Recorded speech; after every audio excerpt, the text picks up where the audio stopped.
Chapter 3 of Woodcraft by Nessmuk. Recording by Phil Shempf. Getting lost, camping out, roughing it or smoothing it, insects, camps, and how to make them.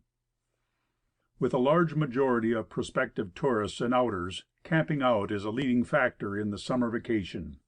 And during the long winter months they are prone to collect in little knots and talk much of camps, fishing, hunting, and roughing it. The last phrase is very popular, and always cropping out in the talks on matters pertaining to a vacation in the woods. I dislike the phrase. We do not go out to the green woods and crystal waters to rough it; we go to smooth it. We get it rough enough at home, in towns and cities, in shops, offices, stores, banks, anywhere we may be placed, with the necessity always present of being on time and up to our work, of providing for the dependent ones, of keeping up, catching up, or getting left. Alas for the lifelong battle whose bravest slogan is bread.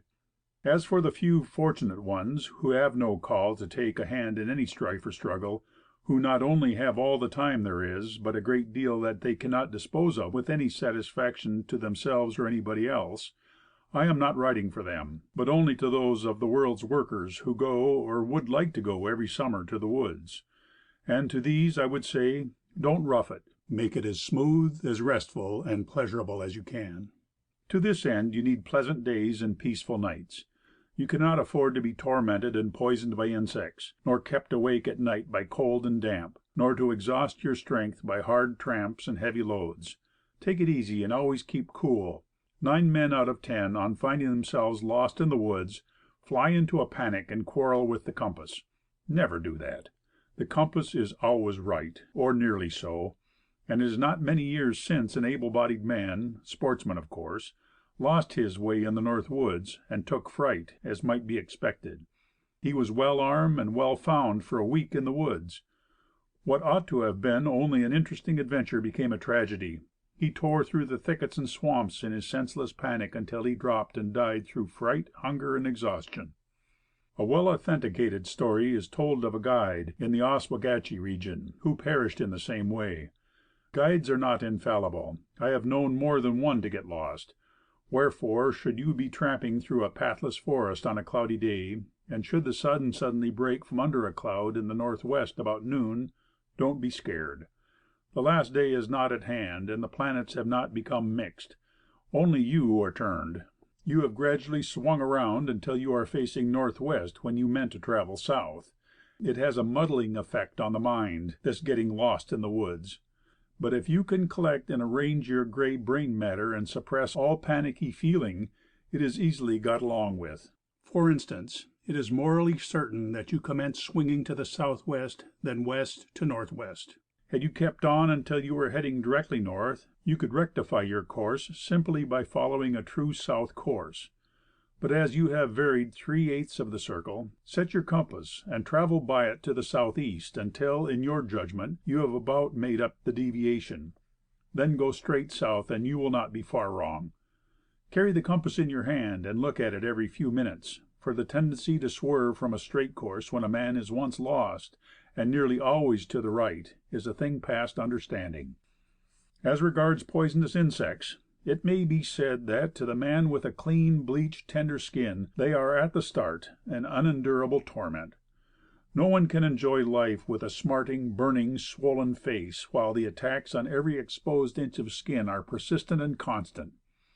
I have seen a young man, after 2 days' exposure to these pests, come out of the woods with one eye entirely closed, and the brow hanging over it like a clam shell, while face and hands were almost hideous from inflammation and puffiness.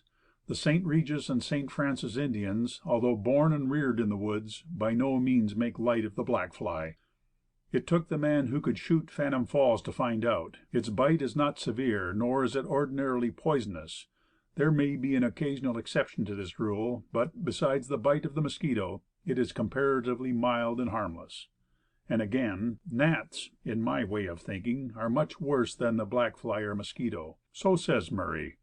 Our observations differ. 1,000 mosquitoes and as many gnats can bite me without leaving a mark, or having any effect save the pain of the bite while they are at work. But each bite of the black fly makes a separate and distinct boil that will not heal and be well in 2 months. While fishing for brook trout in July last, I ran into a swarm of them on Moose River, and got badly bitten. I had carelessly left my medicine behind. On the 1st of October the bites had not ceased to be painful, and it was 3 months before they disappeared entirely. Frank Forrester says, in his Fish and Fishing, page 371, that he has never fished for the red fleshed trout of Hamilton County, being deterred therefrom by dread of that curse of the summer angler, the black fly, which is to me especially venomous. Adirondack Murray gives extended directions for beating these little pests by the use of buckskin gloves with chamois gauntlets, Swiss mull, fine muslin, etc. Then he advises a mixture of sweet oil and tar, which is to be applied to face and hands, and he adds that it is easily washed off, leaving the skin soft and smooth as an infant's, all of which is true. But more than 40 years of experience in the woods has taught me that the following recipe is infallible anywhere that zancudos, moquams, and our own poisonous insects do most abound. It was published in Forest and Stream in the summer of 1880, and again in '83. It has been pretty widely quoted and adopted, and I have never known it to fail. 3 ounces of pine tar, 2 ounces castor oil, 1 ounce of pennyroyal oil. Simmer all together over a slow fire, and bottle for use. You will hardly need more than a 2-ounce vial full in a season. 1 ounce has lasted me 6 weeks in the woods. Rub it in thoroughly and liberally at first, and after you have established a good glaze, a little replenishing from day to day will be sufficient. Don't fool with soap and towels where insects are plenty. A good safe coat of this varnish grows better the longer it is kept on, and it is cleanly and wholesome. If you get your face and hands crocky or smutty about the camp fire, wet the corner of your handkerchief and rub it off, not forgetting to apply the varnish at once wherever you have cleaned it off. Last summer I carried a cake of soap and a towel in my knapsack through the North Woods for a 7 weeks' tour, and never used either a single time. When I had established a good glaze on the skin, it was too valuable to be sacrificed for any weak whim connected with soap and water. When I struck a woodland hotel, I found soap and towels plenty enough. I found the mixture gave one's face the ruddy tanned look supposed to be indicative of health and hard muscle. A thorough ablution in the public wash basin reduced the color, but left the skin very soft and smooth. In fact, as a lotion for the skin it is excellent. It is a soothing and healing application for poisonous bites already received. I have given some space to the insect question, but no more than it deserves or requires. The venomous little wretches are quite important enough to spoil many a well planned trip to the woods, and it is best to beat them from the start. You will find that immunity from insects and a comfortable camp are the 2 first and most indispensable requisites of an outing in the woods. And just here I will briefly tell how a young friend of mine went to the woods, some 25 years ago. He was a bank clerk, and a good fellow withal, with a leaning toward camp life. For months, whenever we met, he would introduce his favorite topics fishing, camping out, etc. At last, in the hottest of the hot months, the time came. He put in an appearance with a fighting cut on his hair, a little stiff straw hat, and a soft skin, bleached by long confinement in a close office. I thought he looked a little tender, but he was sanguine. He could rough it and sleep on the bare ground with the root of a tree for a pillow. As for mosquitoes and punkies, he never minded them. We went in a party of 5, 2 old hunters and 3 youngsters, the latter all enthusiasm and pluck at first. Toward the last end of a heavy 8-mile tramp they grew silent, and slapped and scratched nervously. Arriving at the camping spot, they worked fairly well, but were evidently weakening a little. By the time we were ready to turn in, they were reduced pretty well to silence and suffering, especially the bank clerk, Gene L. The punkies were eager for his tender skin, and they were rank poison to him. He muffled his head in a blanket and tried to sleep, but it was only a partial success. When, by suffocating himself, he obtained a little relief from insect bites, there were stubs and knotty roots continually poking themselves among his ribs or digging into his backbone. I have often had occasion to observe that stubs, roots, and small stones, etc., have a perverse tendency to abrade the anatomy of people unused to the woods. Mr. C. D. Warner has noticed the same thing, I believe. On the whole, Gene and the other youngsters behaved very well. Although they turned out in the morning with red, swollen faces and half closed eyes, They all went trouting, and caught about 150 small trout between them. They did their level bravest to make a jolly thing of it, but Jean's attempt to watch a deer lick resulted in a wetting through the sudden advent of a shower, and the shower drove about all the punkies and mosquitoes in the neighborhood under our roof for shelter. I never saw them more plentiful or worse. Jean gave in and varnished his pelt thoroughly with my punky dope, as he called it. But too late. The mischief was done, and the second trial was worse to those youngsters than the first. More insects, more stubs and knots. Owing to these little annoyances, they arrived at home several days before their friends expected them, leaving enough rations in camp to last old Sile and the writer a full week. And the moral of it is, if they had fitted themselves for the woods before going there, the trip would have been a pleasure instead of a misery. One other little annoyance I will mention, as a common occurrence among those who camp out. This is the lack of a pillow. I suppose I have camped 50 times with people who, on turning in, were squirming around for a long time, trying to get a rest for the head. Boots are the most common resort. But when you place a boot leg or two of them under your head, they collapse, and make a head rest less than half an inch thick. Just why it never occurs to people that a stuffing of moss, leaves, or hemlock browse would fill out the boot leg and make a passable pillow is another conundrum I cannot answer. But there is another and a better way of making a pillow for camp use, which I will describe further on. And now I wish to devote some space to one of the most important adjuncts of woodcraft, i.e., camps. How to make them, and how to make them comfortable. There are camps and camps. There are camps in the North Woods that are really fine villas, costing thousands of dollars, and there are log houses and shanties and bark camps and A tents and wall tents and shelter tents and shanty tents. But I assume that the camp best fitted to the wants of the average outer is the one that combines the essentials of dryness, lightness, portability, cheapness, and is easily and quickly put up. Another essential is that it must admit of a bright fire in front by night or day.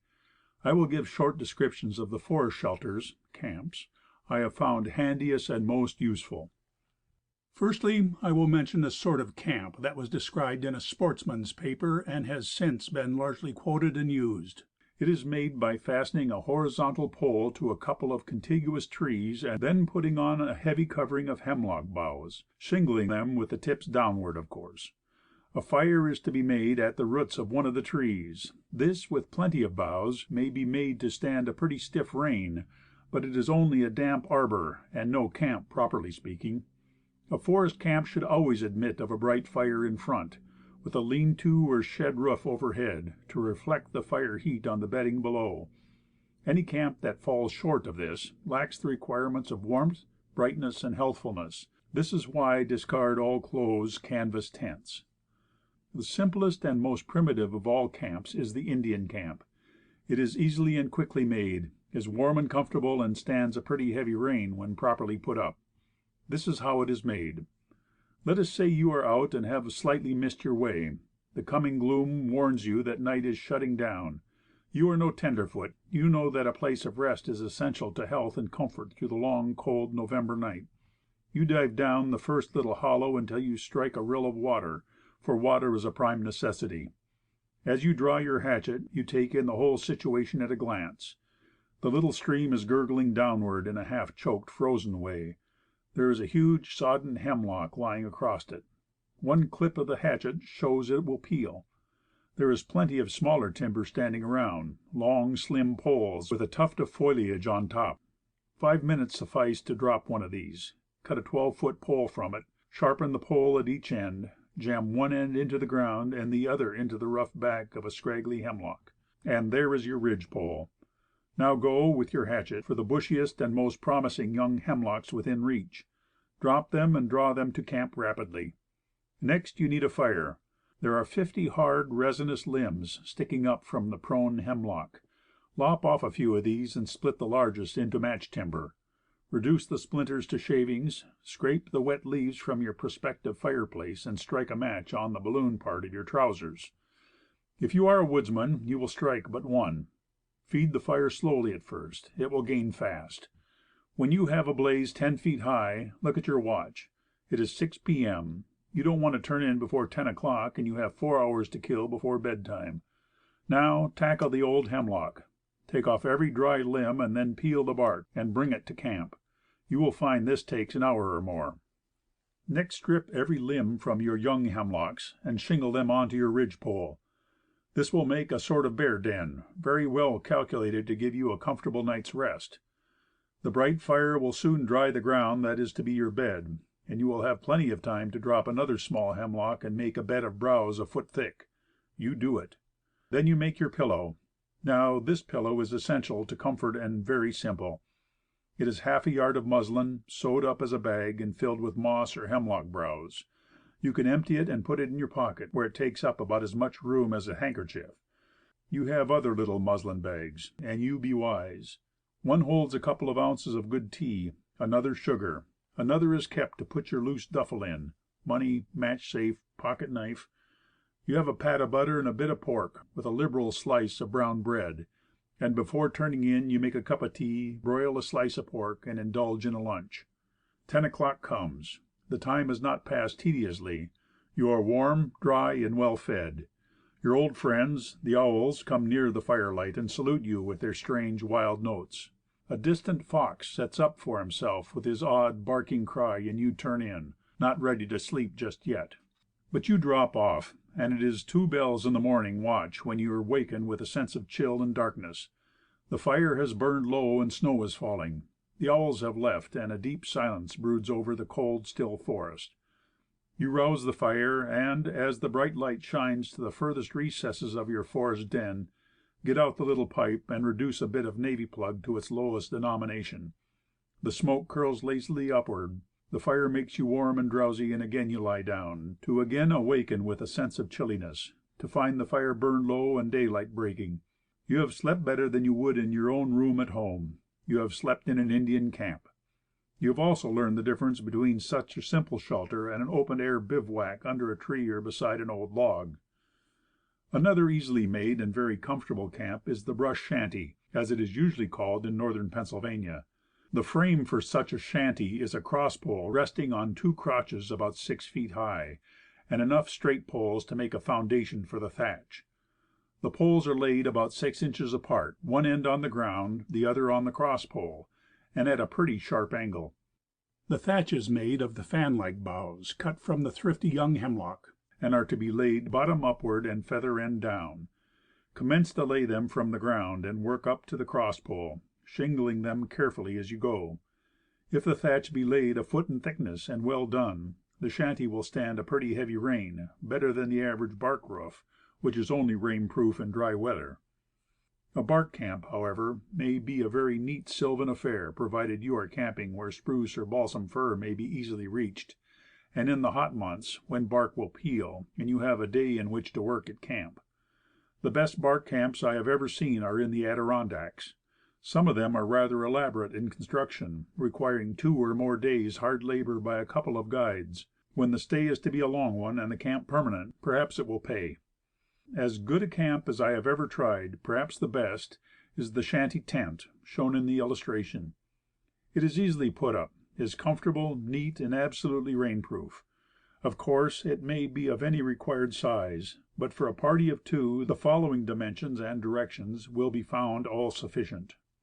Firstly, the roof.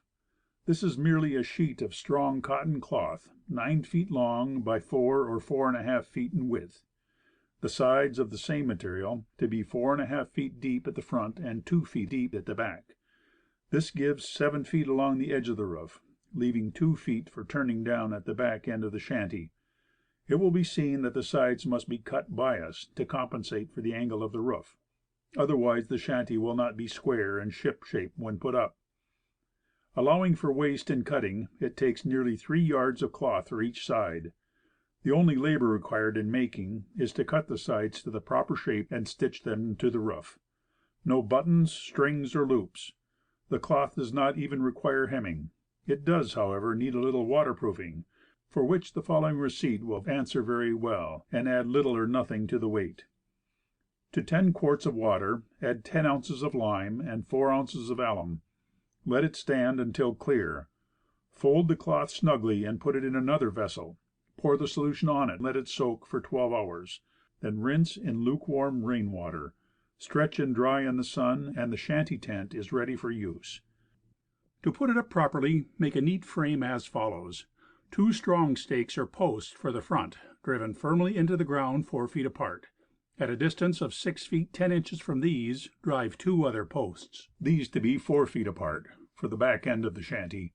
The front posts to be 4½ feet high, the back rests only 2 feet. The former also to incline a little toward each other above, so as to measure from outside of posts just 4 feet atop. This gives a little more width at the front end of shanty, adding space and warmth. No crotches are used in putting up the shanty tent. Each of the 4 posts is fitted on the top to receive a flat end cross pole and admit of nailing. When the posts are squarely ranged and driven, select 2 straight hardwood rods, 2 inches in diameter and 7 feet in length, or a little more. Flatten the ends carefully and truly, lay them alongside on top from post to post, and fasten them with a light nail in each end. Now select 2 more straight rods of the same size, but a little over 4 feet in length. Flatten the ends of these as you did the others. Lay them crosswise from side to side, and lapping the ends of the other rods, fasten them solidly by driving a 6-penny nail through the ends and into the posts. You have a square frame 7 by 4 feet. But it is not yet complete. 3 light rods are needed for the rafters. These are to be placed lengthwise of the roof, at equal distances apart, and nailed or tied to keep them in place. Then take 2 straight poles, a little over 7 feet long and some 3 inches in diameter. These are to be accurately flattened at the ends, and nailed to the bottom of the posts, snug to the ground, on outside of posts. A footlog and headlog are indispensable. These should be about 5 inches in diameter, and of a length just to reach from the outside to outside of posts. They should be squared at the ends, and the footlog placed against the front post, outside, and held firmly in place by 2 wooden pins. The headlog is fastened the same way, except that it goes against the inside of the back posts, and the frame is complete. Round off all sharp angles or corners with knife and hatchet, and proceed to spread and fasten the cloth. Lay the roof on evenly, and tack it truly to the front cross rod, using about a dozen 6-ounce tacks. Stretch the cloth to its bearings, and tack it at the back end in the same manner. Stretch it sideways, and tack the sides to the side poles fore and aft. Tack front and back ends of the sides to the front and back posts. Bring down the 2-foot flap of roof at the back end of shanty. Stretch and tack it snugly to the back posts, and your sylvan house is done. It is rainproof, windproof, warm and comfortable. The foot and headlogs define the limits of your forest dwelling, within which you may pile fragrant hemlock browse as thick as you please, and renew it from day to day. It is the perfect camp. You may put it up with less care and labor, and make it do very well, but I have tried to explain how to do it in the best manner, to make it all sufficient for an entire season, and it takes longer to tell it on paper than to do it. When I go to the woods with a partner, and we arrive at our camping ground, I like him to get his fishing rig together and start out for half a day's exercise with his favorite flies, leaving me to make the camp according to my own notions of woodcraft. If he will come back about dusk with a few pounds of trout, I will have a pleasant camp and a bright fire for him. And if he has enjoyed wading an icy stream more than I have making the camp, he has had a good day. Perhaps it may not be out of place to say that the camp, made as above, calls for 15 bits of timber, posts, rods, etc., a few shingle nails, and some 6-penny wrought nails, with a paper of 6-ounce tacks. Nails and tacks will weigh about 5 ounces, and are always useful. In tacking the cloth, turn the raw edge in until you have 4 thicknesses, as a single thickness is apt to tear. If you desire to strike camp, it takes about 10 minutes to draw and save all the nails and tacks. Fold the cloth smoothly, and deposit the whole in your knapsack. If you wish to get up a shelter tent on 15 minutes' notice, cut and sharpen a 12-foot pole as for the Indian camp. Stick one end in the ground, and the other in the rough bark of a large tree. Hemlock is best. Hang the cloth on the pole, fasten the side to the rods, and the rods to the ground with inverted crotches, and your shelter tent is ready for you to creep under. The above description of the shanty tent may seem a trifle elaborate, but I hope it is plain. The affair weighs just 3 pounds, and it takes a skillful woodsman about 3 hours of easy work to put it in the shape described. Leaving out some of the work, and only aiming to get it up in square shape as quickly as possible, I can put it up in an hour. The shanty as it should be is shown in the illustration very fairly, and the shape of the cloth when spread out is shown in the diagram. On the whole, it is the best form of close sided tent I have found. It admits of a bright fire in front, without which a forest camp is just no camp at all to me. I have suffered enough in close, dark, cheerless, damp tents. More than 30 years ago I became disgusted with the clumsy, awkward, comfortless affairs that, under many different forms, went under the name of camps. Gradually I came to make a study of camping out. It would take too much time and space should I undertake to describe all the different styles and forms I have tried, but I will mention a few of the best and worst. The old down east "coal cabin" embodied the principle of the Indian camp. The frame was simply two strong crotches set firmly in the ground at a distance of 8 feet apart, and interlocking at the top. These supported a stiff ridge pole 15 feet long, the small end sharpened and set in the ground. Refuse boards, shooks, stakes, etc., were placed thickly from the ridge pole to the ground. A thick layer of straw was laid over these, and the whole was covered a foot thick with earth and sods, well beaten down. A stone wall 5 feet high at the back and sides made a most excellent fireplace, and these cabins were weather proof and warm, even in zero weather. But they were too cumbersome, and included too much labor for the ordinary hunter and angler. Also they were open to the objection that, while wide enough in front, they ran down to a dismal cold peak at the far end. Remembering, however, the many pleasant winter nights I had passed with the coal burners, I brought a supply of oilcloth and rigged it on the same principle. It was a partial success, and I used it for one season. But that cold, peaked, dark space was always back of my head, and it seemed like an iceberg. It was in vain that I tied a handkerchief about my head or drew a stocking leg over it. That miserable icy angle was always there, and would only shelter one man anyhow. When winter drove me out of the woods, I gave it to an enthusiastic young friend, bought some more oilcloth, and commenced a shanty tent that was meant to be perfect. A good many leisure hours were spent in cutting and sewing that shanty, which proved rather a success. It afforded a perfect shelter for a space 7 by 4 feet, but was a trifle heavy to pack, and the glazing began to crack and peel off in a short time. I made another and a larger one of stout drilling, soaked in lime water and alum, and this was all that could be asked when put up properly on a frame. But the sides and ends being sewn to the roof made it unhandy to use as a shelter when shelter was needed on short notice. So I ripped the back ends of the sides loose from the flap, leaving it when spread out as shown in the diagram. This was better. When it was necessary to make some sort of shelter in short order, it could be done with a single pole as used in the Indian camp, laying the tent across the pole and using a few tacks to keep it in place at sides and center. This can be done in 10 minutes, and makes a shelter tent that will turn a heavy rain for hours. On the whole, for all kinds of weather, the shanty tent is perhaps the best style of camp to be had, at equal expense and trouble. For a summer camp, however, I have finally come to prefer the simple lean-to or shed roof. It is the lightest, simplest, and cheapest of all cloth devices for camping out, and I have found it sufficient for all weathers from June until the fall of the leaves. It is only a sheet of strong cotton cloth, 9 by 7 feet, and soaked in lime and alum water as the other. The only labor in making it is the sewing of 2 breadths of sheeting together. It needs no hemming, binding, loops, or buttons, but is to be stretched on a frame, as described for the brush shanty, and held in place with tacks. The one I have used for 2 seasons cost 60 cents and weighs 2¼ pounds. It makes a good shelter for a party of 3, and if it be found a little too breezy for cool nights, a sufficient windbreak can be made by driving light stakes at the sides and weaving in a siding of hemlock boughs. Lastly, whatever cloth structure you may elect to use for a camp, do not fail to cover the roof with a screen of green boughs before building your campfire, because there will usually be one fellow in camp who has a penchant for feeding the fire with old mulchy deadwood and brush for the fun of watching the blaze and the sparks that are prone to fly upward, forgetting that the blazing cinders are also prone to drop downward on the roof of the tent, burning holes in it. I have spoken of some of the best camps I know.